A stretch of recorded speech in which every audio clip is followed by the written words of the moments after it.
ஆண்டவராகிய இயேசு கிறிஸ்துவின் நாமத்தில் உங்கள் அனைவருக்கும் அன்பான வாழ்த்துக்கள். சுகமாயிருப்பீர்களாக, சமாதானமாயிருப்பீர்களாக. கடந்த புதன்கிழமை நடந்த பைபிள் ஸ்டடி மறக்க வேணாம். கர்த்தரோடு நெருங்கி வாழ, மாற்றத்தோடு வாழ கர்த்தர் நமக்கு கிருபை தருவாராக. இந்த வெள்ளிக்கிழமை காலையில் 10 மணிக்கு சபையில் உபவாச ஜெபம் நடைபெறுகிறது.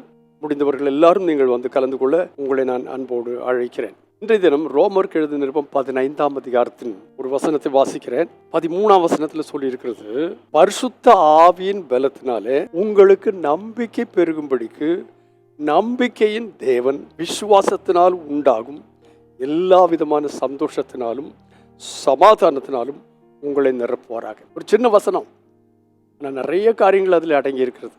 பரிசுத்த ஆவியின் பலத்தினாலே உங்களுக்கு நம்பிக்கை பெருகும். உங்களுக்கு நம்பிக்கை இருக்கிறது, ஆனால் அந்த நம்பிக்கை பெருகுகிறதை போன்று கேட்டால் பரிசுத்த ஆவியின் பலத்தினாலே. இந்த அதிகாரத்தை முழுசு வாசித்து பார்த்தீர்களே, ஆனால் புறஜாதிகள் கர்த்தரிடத்தில் வருகிறதுக்கான வாய்ப்பு எப்படி இருக்கிறது, புறஜாதிகள் கர்த்தரிடத்தில் வரும்பொழுது அவர்கள் எப்படி இருக்கிறார்கள், எப்படி இருக்க வேண்டும், இதெல்லாம் சொல்லி அதுக்கப்புறம் சொல்லுகிறார், பரிசுத்த ஆவியின் பலத்தினாலே உங்களுக்கு நம்பிக்கை பெருகும்படி. அதற்கு முன்னதாக தமிழத்தில் வந்த புறஜாதிகளை பற்றி ஒரு வார்த்தை சொல்கிறார் 10-11. மேலும் புறஜாதிகளே அவருடைய ஜனங்களோடு கூட கழிகூறுங்கள், அவருடைய ஜனங்களோட கழிகூறுங்கள். ஸோ புறஜாதிகளாக இருக்கிறவர்கள் கர்த்தருக்குள்ளே வரும்போது அவருடைய ஜனங்களாக மாறிவிடுகிறார்கள். மேலும் புறஜாதிகளே எல்லாரும் கர்த்தரை துதியுங்கள், ஜனங்களே எல்லாரும் அவரை புகழுங்கள் என்றும் சொல்கிறார். அப்போ ஒரு புறஜாதியிலிருந்து ஒரு மனுஷன் கர்த்தருடைய பிள்ளைகளுடைய கூட்டத்துக்குள்ளே வரும்போது கர்த்தரை புகழுகிறவர்களாய் மாறிவிடுகிறார்கள். பரிசுத்தாவின் பலன் அவர்களுக்குள்ளே வருகிறது. அதைத்தான் இந்த 13ஆம் வசனத்தில் வாசிக்கிறோம். பரிசுத்த ஆவியின் பலத்தினாலே உங்களுக்கு நம்பிக்கை பெருகும்படிக்கு. அந்த நம்பிக்கை எப்படி பெருகிறது?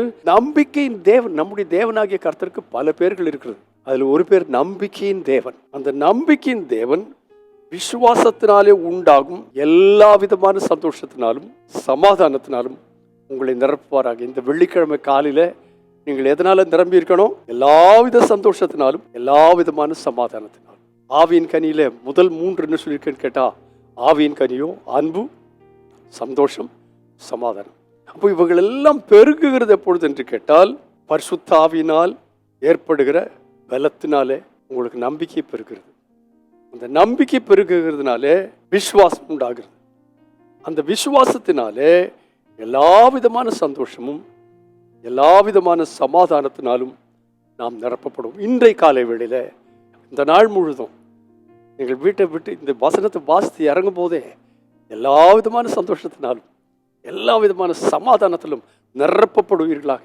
என் பாத்திரம் நிரம்பி வழிகிறதுங்கிறதான அனுபவத்தை கர்த்தர் இன்றைக்கு உங்களுக்கு தருவாராக. பரிசுத்த பிதாவே இயேசுவின் நாமத்தினாலே நாளில் தந்த வார்த்தைக்காய் நன்றியோடு ஸ்தோத்திரம். எங்களுடைய உள்ளங்கள், எங்களுடைய வாழ்க்கைகள், எங்களுடைய வாழ்க்கையின் எல்லாம் எல்லா விதமான சந்தோஷத்தினாலும் சமாதானத்தினாலும் நிரப்பப்பட்டதாய் காணப்பட கர்த்தர் உதவி செய்வீராக. அப்படி செய்ததுக்காய் உமக்கு நன்றி, இயேசுவின் நாமத்தில் பிதாவே, ஆமென். எல்லா விதமான சந்தோஷத்தாலும் எல்லா விதமான சமாதானத்தாலும் நீங்கள் நிரப்பப்பட்டிருப்பீர்களாக. God bless you abundantly again and again and again and again. Amen.